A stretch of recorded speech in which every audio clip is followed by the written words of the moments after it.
সুলক্ষণা। রায়বাড়িতে বধূবরণ হচ্ছে। নতুন বউ সীমা দুধে আলতায় পা দিয়ে সবে দুপা হেঁটেছে, খবর এলো এই বাড়িরই মেয়ে রুমি বাপের বাড়ির উদ্দেশ্যে তার 2 বছরের ছেলে আর স্বামীকে নিয়ে রওনা হয়েছিল। কিন্তু যেই ট্রেনে করে বাপের বাড়ি আসছিল, সেই ট্রেনের সাংঘাতিক দুর্ঘটনা ঘটেছে। সীমা শ্বশুরবাড়ির সবাই হায় হায় করতে করতে রাগে রক্তরাঙা চোখে সীমার দিকে তাকাতে লাগলো। শেষমেশ নতুন বউকেও শুনতে হলো, কি অপয়া বউ রে বাবা। সীমার মাথাটা কেমন জানি ঘুরতে লাগলো। পড়ে যাবে এমনই অবস্থা। ঠিক সময় শাশুড়ি বিমলা দেবী তাকে ধরে ফেলেন। ছেলেকে বলেন, খোকা, বৌমাকে নিয়ে ঘরে যা, আমিও নিজের ঘরে যাচ্ছি। বিয়ে বাড়ির সব আনন্দ যেন নিমেষে দুঃখ আর রোষে পরিণত হলো।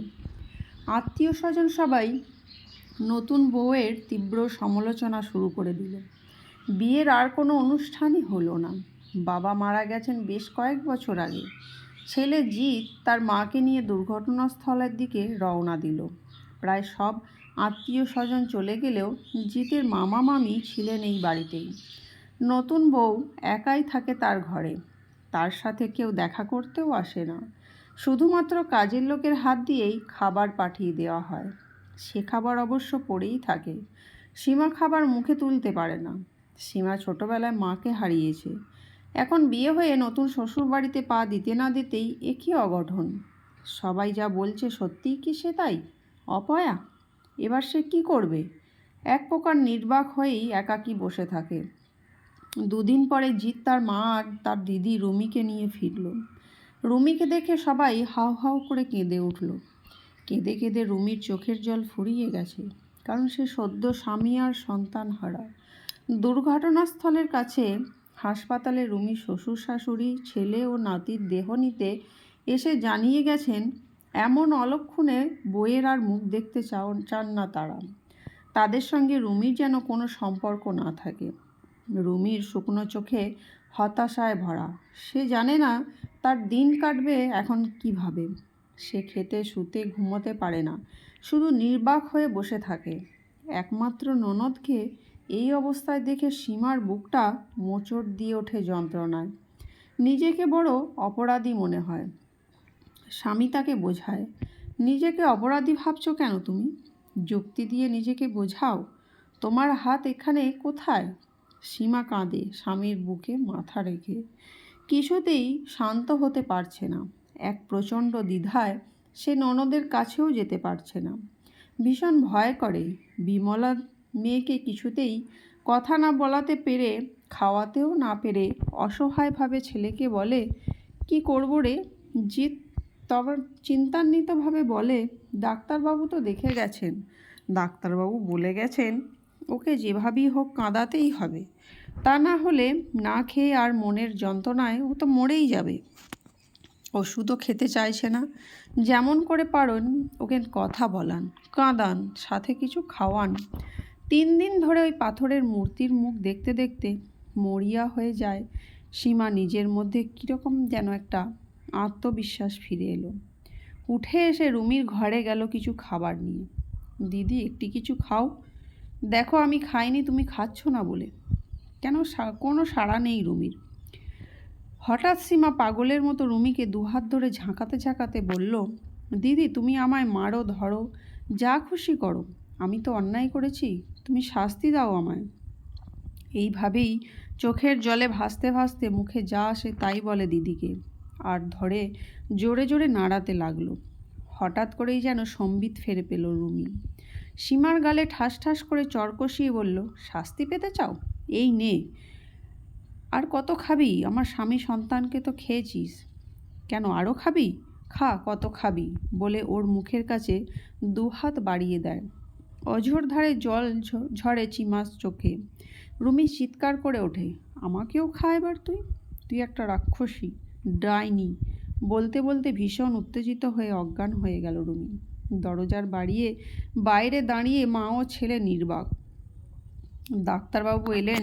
সীমার দিকে প্রশংসার দৃষ্টিতে তাকিয়ে বললেন, তুমি পারলে মা? এইভাবে যদি পাথরের মতো বসে থেকে আর 2-1টা দিন কাটাতো তবে কি যে হতো ভেবে ভয় পাচ্ছি।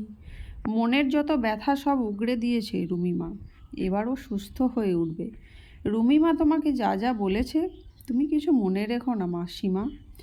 এগুলো ওর অবচেতন মনে জমে থাকা অন্ধকার। এসব কথা ওর আর কিছুই মনে থাকবে না। একটু পরে জ্ঞান ফিরতেই ডাক্তারবাবু রুমিকে জিজ্ঞেস করলেন, কেমন আছো মা? মৃদু হেসে রুমি ক্লান্তিতে চোখ বুজল। ডাক্তারবাবু ওষুধ দিয়ে চলে গেলেন। রুমিকে সবাই ঘিরে রয়েছে। কেবল সীমা দরজার কাছেই দাঁড়িয়ে আছে। রুমে আস্তে আস্তে বাঁ হাতটা বাড়িয়ে দিল। মুখ ফুটে ডাকলো, ভাইয়া। জিৎ তাড়াতাড়ি দিদির হাতটা ধরে বলল, বল দিদি। রুমি খুব কষ্ট করে বলল, তুই একবার সীমাকে ডাক। সীমা সামনে আসতেই রুমি বলে, আমাকে খাইয়ে দে। সীমা খাইয়ে দিতে দিতে ফুপিয়ে কেঁদে ওঠে। অল্প একটু খাবার রুমি মুখে দিয়ে এবার বলে, তুই এবার খা, সারাদিন তো কিছুই খাসনি। সীমা ধরা গলায় বলে, আমার উপর রাগ করে আছো দিদি? না রে, কি বলতে কি বলেছি ধরিস না। যা বলেছি তোর মনে যদি কষ্ট হয় তুই ভুলে যা প্লিজ। আমি জানি না আমি কি বলেছি, আমায় তুই ক্ষমা কর। এরপর রুমি বলে, তোরা এবার যা, আমি এখন একটু ঘুমাবো। তাহলে আমি তোমার মাথায় হাত বুলিয়ে দিই দিদিভাই। শুধু খাইয়ে দিদিকে ওষুধ খাইয়ে দিদিকে ঘুম পাড়িয়ে সীমা ঘরের বাইরে বেরিয়ে এলো। বিমলা বৌমাকে জড়িয়ে ধরে, সাথে সাথে বলল, আজ থেকে আমার মেয়ের সব ভার তোমার হাতে বৌমা। বেশ কয়েক মাস কেটে গেল। রুমি ক্রমশ খুব খিটখিটে মেজাজের হয়ে যাচ্ছিল। বাড়ির সবাই চিন্তিত হয়ে পড়ে। মেয়ের মন যে কখন খারাপ হয়ে যাবে তা কিছুই বলা যায় না। কলেজ থেকে পাশ করেই সীমার বিয়ে হয়েছিল। এদিকে গ্র্যাজুয়েশনের পর রুমিরও আর পড়া হয়নি। অবশেষে দুজনে একসাথে আবার পড়া শুরু করলো। এইভাবে কয়েকটা বছর বেশ আনন্দেই কাটলো। তারপর একদিন বেশ সাহস করেই মায়ের সামনে দিদির আবার বিয়ের কথাটা বলেই ফেললাম। তার সাথে আমি যে মা হতে চলেছি সেই খবরটাও দিলাম। মা এক কথাতেই রাজি হয়ে গেল। আবার বললেন, নাতি নাতনি আসছে, এতে লজ্জা পাওয়ার কি আছে? এ তো অনেক খুশির খবর। তুমি যা ভালো বোঝো সেটাই করো, আমার কোনো কিছুতেই আপত্তি নেই। সীমা যেন অপার শান্তি পেল। আনন্দে মনটা তার ভরে গেল। বাড়ি ফিরে জিৎ সব শুনে বলল, হে আমার রাজপুত্র বা রাজকন্যা যেই আসছে তারই কেরামতি, না হলে মা মেনে নেয় দিদির বিয়ের কথা। সীমা বলে, কেন, কে না আসছে তার কেরামতি?